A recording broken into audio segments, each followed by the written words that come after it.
All right, everybody, welcome back to the deep dive. Mm. Today we're doing something a little different. Yeah. We're actually diving into a recipe that one of our listeners sent in and requested. I love it. I love it. And Yeah. I know that you love cooking, so I think this will be Oh, yeah. That's right up my alley. right up your alley. I'm excited. So the recipe that they sent us is called Easy Grouper Recipe for Beginners, and it's from the website Fork and Fry, which Great website. Yeah. I actually hadn't heard of before. Oh, really? But Yeah. They've got some good stuff. yeah, it looks I mean, the name kind of says it all, right? Fork and Fry. It's Yeah. like, pretty straightforward. yeah, what more do you need? Exactly. Yeah, I checked it out, and it's got like a lot of really approachable recipes, Yeah. which is great, especially if you're a beginner. Yeah. But even if you're not like a seasoned pro or anything, Yeah. I think you can still find some good stuff on there. Totally. And this recipe particularly stood out because, Yeah. you know, as somebody who maybe doesn't cook fish all that often, Right. this sounds really Yeah. easy, yeah, and approachable, but also something that you could like serve to guests. You know, Out of.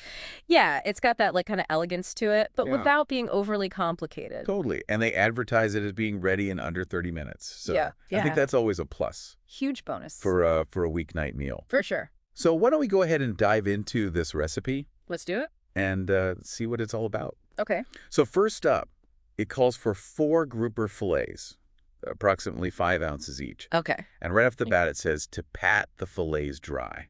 This is key. And this seems like such a simple step, but I think it's worth emphasizing. Yeah, absolutely. Why is that so important? Well, think about it like this. When you're trying to get a nice sear on anything, whether it's fish or meat, Yes. you want as much direct contact between the surface of the food and the hot pan as possible. Right. If there's any excess moisture on there, it's going to create steam. And that steam is going to prevent the food from browning properly. Okay. So by patting it dry, you're essentially making sure that the heat can work its magic and give you that beautiful crispy crust. It's almost like you're almost like dehydrating the surface a tiny bit. In a way, yeah. Yeah. You're just removing that excess moisture so that you can get a really good sear. Okay. It makes a huge difference, trust me. Okay. Especially with fish, which is so delicate. I believe you. I believe you. It's easy to overcook. Okay, the next step, it says to lightly dust the fillets with flour.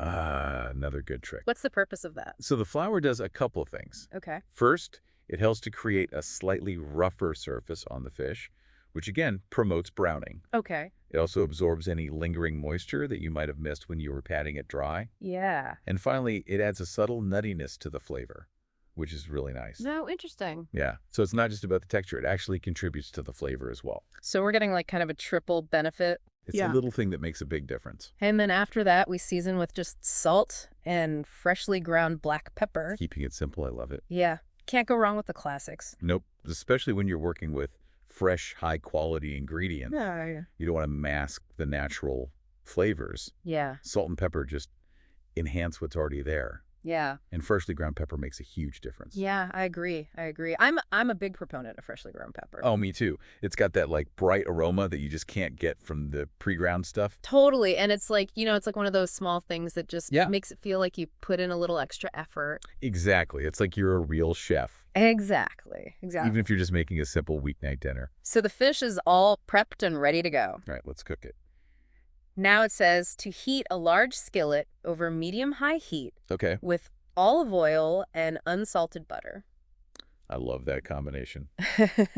Yeah, why both? I mean, I feel like I've seen recipes that call for one or the other.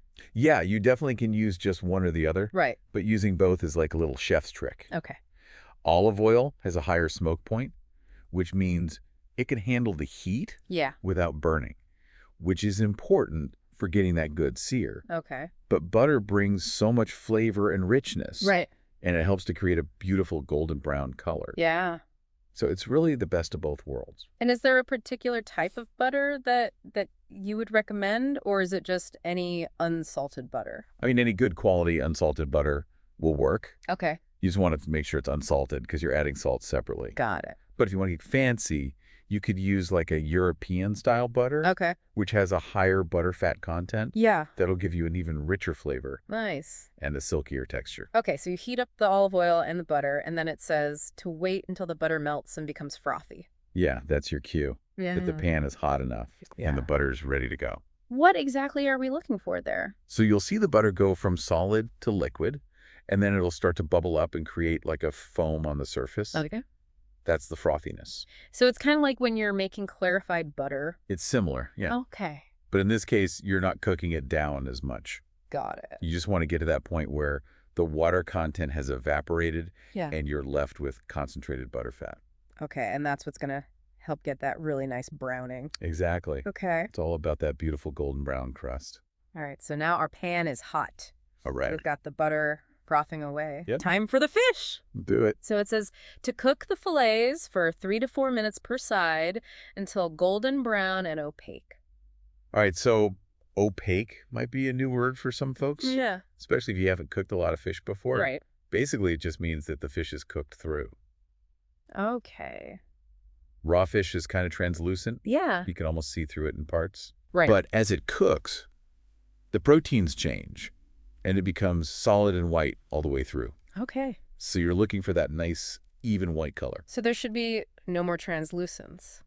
Exactly. It should be opaque all the way through. And you can usually tell by just kind of like gently poking it with a fork. Yeah, it should feel firm to the touch, Right. and it should start to flake easily. Got it. Got And it. of course, you'll see that beautiful golden brown crust as a visual cue. Yeah. And it also mentions not to overcrowd the pan. So important. Yeah. Why is that? If you put too many fillets in the pan at once, it's going to lower the temperature of the pan. Okay. And then instead of getting a nice sear on the fish, you're essentially just steaming it, Oh, right. Right. which defeats the whole purpose. You're going to end up with like soggy, sad fish. Exactly. So it's better to cook in batches if you need to. Yeah. Even if it takes a little longer, Oh, yeah. you'll get much better results. So just like, be patient Exactly. and do it in batches. Patience is key in the kitchen. Absolutely. Absolutely. So- So, okay. So our grouper is seared to perfection. Beautiful golden brown crust, nice and flaky. Exactly. Perfect. Now we set it aside and we're going to use the same skillet to make the sauce. This is one of my favorite things about this recipe. Yeah. You're using the same pan. Yeah. So you're building all those flavorings. Efficient, easy cleanup. Exactly. Yeah. And all those delicious brown bits that are stuck to the bottom of the pan from searing the fish, Yeah. that's pure flavor. Like umami bombs. Yeah, chefs call that the fawn. Lufon, yeah. And it's like gold, Yeah, don't scrub it away. exactly. So we're going to incorporate that into the sauce. Yeah, we're going to deglaze the pan. Okay. And first up, it says to reduce the heat. Right, so you don't want to burn the butter Okay. that you're about to add, Got it. because we're going to add more butter to the pan. Okay. Yeah, more butter never hurt. Never hurts. Right. Unless you're on a diet. All right. What? But in this case, All things in moderation. yeah, a little bit of butter is good for the soul. All right. So we've reduced the heat. We've added more butter. Okay. What's next? Now we deglaze the pan with brandy or cognac. Okay. Now, deglazing is one of those terms that Sounds fancy, sounds really fancy. but it's super easy. Okay. So break it down for us. So basically, you're just pouring a liquid into the hot pan Okay. and using a wooden spoon or spatula to scrape up all those brown bits from the bottom. Okay. The alcohol in the brandy or cognac helps to loosen them up. Okay. And as it cooks off, it leaves behind this amazing concentrated flavor. And it mingles with the butter. It's like magic. Yeah. It transforms those brown bits into this delicious sauce. So it's not just about like getting the pan clean. No, it's all about flavor. Okay. It's a really important step. Got it. And what if somebody doesn't have brandy or cognac, or maybe they just don't want to use alcohol? You can totally use chicken broth instead. Okay. It won't have that same boozy flavor, Right. but it'll still do a great job of loosening up those brown bits. Okay. Good to know. Yeah, there's always an alternative. So we've deglazed the pan, Right. and then it says to add chicken broth, Dijon mustard, fresh lemon juice, and capers. Now we're talking. So this is where the sauce really comes together. Yeah, this is where all the flavors start to melt. So what is each ingredient bringing to the party? Okay, so the chicken broth is the base of the sauce. Okay. It provides volume and moisture. Okay. The Dijon mustard adds a little bit of tanginess and also helps to thicken the sauce slightly. Okay. Fresh lemon juice brings that essential acidity, Right. which balances the richness of the butter and the fish. Yeah. Brightens it up. Exactly. Yeah. And then the capers, the capers, Yeah. they add this amazing salty, briny pop Mm, that just takes it to another level. Yeah. I love capers. Me too. Like, I feel like they're one of those ingredients that people sleep on. Yeah, They can be polarizing. Yeah. Some people love them, some people hate them. Yeah. But I'm firmly in the love camp. Same. Same. Especially with fish and lemon. Yes, yes. It's a classic combination. So we've added all of our beautiful ingredients to the pan. Okay. It's simmering away. Yeah. And it says to simmer for just 2 to 3 minutes until the sauce thickens and becomes aromatic. You don't need to cook it for long. Yeah. Just enough to let the flavors meld and the sauce reduce slightly. Yeah, and I love that it only takes a couple of It's minutes. so quick and easy. Yeah, this whole recipe is really coming together. I know. I'm getting hungry just talking about it. Me too, me too. I can practically smell it. And then the final touch, it says to stir in freshly chopped chives off the heat. Yes, the finishing touch. Why do we wait until the end to add the chives? So you want to preserve that bright, fresh flavor of the chives. Yeah, okay. And also their vibrant green color. Oh. If you cook them for too long, they can become wilted and dull. Yeah, lose their vibrancy. Exactly. Yeah. So adding them at the very end just gives the sauce that extra boost of freshness. Like a little pop of color and flavor. Yeah. Exactly. Yeah, love that. It's all about those little details. Totally. They make a big difference. So we've got our beautiful seared grouper. Yeah. We've got our lemon caper sauce with the freshly chopped chives.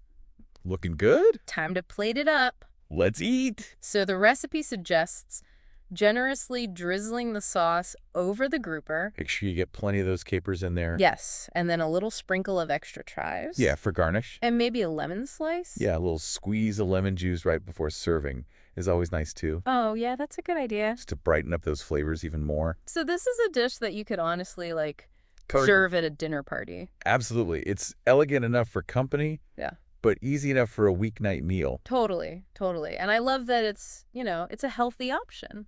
Yeah, fish is so good for you. Yeah. And this recipe is pretty light. Yeah. You're not using a ton of heavy ingredients. Right. It's all about fresh flavors. And it's ready in under 30 minutes, Can't beat that.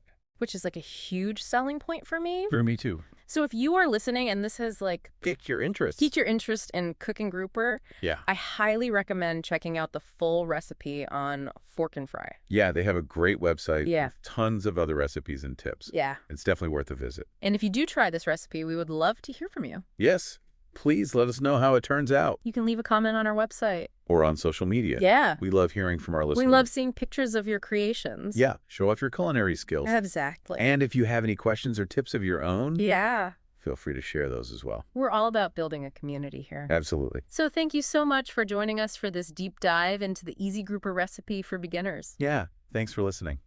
We'll be back next time with more delicious insights. Until then, happy cooking. Happy cooking! Bye.